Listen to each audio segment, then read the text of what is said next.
With the rise of covered call ETFs, one that really sticks out is SPYI, the NEO's S&P 500 High Income ETF. This ETF has a distribution frequency of monthly, so every single month you're receiving monthly distributions. It has a very modest distribution rate of 12.01%, and we have a very low expense ratio for an actively managed fund at 0.68%. This ETF was created on August 30th of 2022, ticker symbol SPYI. It has about $3 billion in net assets, and it tracks the S&P 500. The targeted benefits of SPYI's strategy is the fund seeks to distribute high monthly income generated from investing in the constituents of the S&P 500 index and implementing a data-driven call option strategy. It is actively managed by NEOs. The fund seeks to take advantage of tax loss harvesting opportunities in addition to utilizing SPX index options classified as Section 1256 contracts, which are subject to lower 60/40 tax rates. So what they're doing is not only are they selling covered calls, but they are managing their underlying holdings by tax loss harvesting when opportunities arise. So if they are holding stocks and then the stocks drop in price, they take advantage of tax loss harvesting by selling off some of their positions. This ETF has a very favorable tax treatment because of this, and we are seeing long-term as well as capital gains tax rates. The fund utilizes a call option strategy that may include both sold and purchased SPX index options, which may provide the opportunity for upside capture in rising equity markets. So SPX options is the S&P 500 index, and they're doing call options. Not only are we going to receive high monthly income in a tax-efficient manner, we also have the potential for upside appreciation in rising markets. If we take a look at SPYI's stock price, it is up in the all-time. We are not seeing any significant NAV erosion compared to other ETFs, such as those from YieldMax ETFs.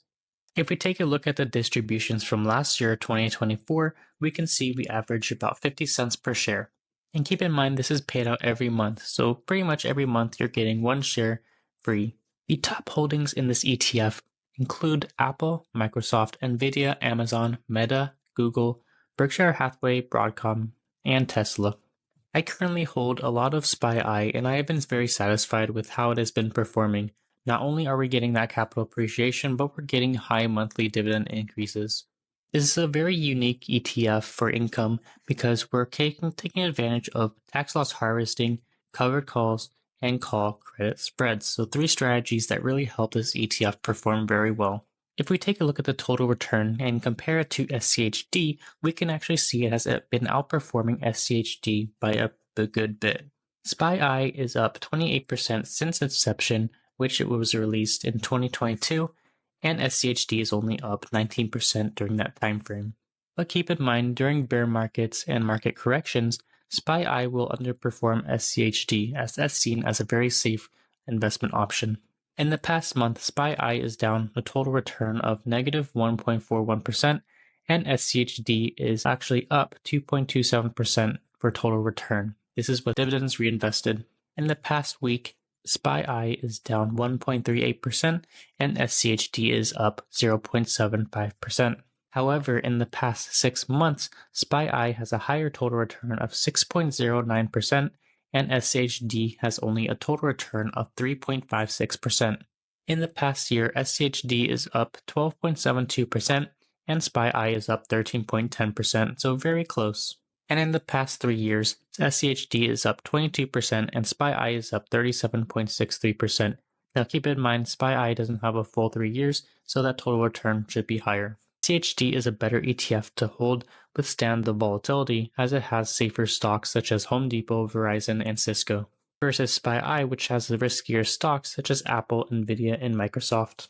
If you're looking for that consistent dividend growth, SCHD is a great choice. However, if you want monthly distributable income as well as stable NAV, then you want to choose SPYI. However, keep in mind SCHD has a much lower expense ratio of 0.06% because it is passively managed, and SPYI has an expense ratio of 0.68% because it is actively managed. Whichever one of these 2 funds you choose, you can't go wrong with. I personally am holding both of these ETFs in my portfolio. Leave a comment down below and tell me what you think of these ETFs. Is SPYI a great investment?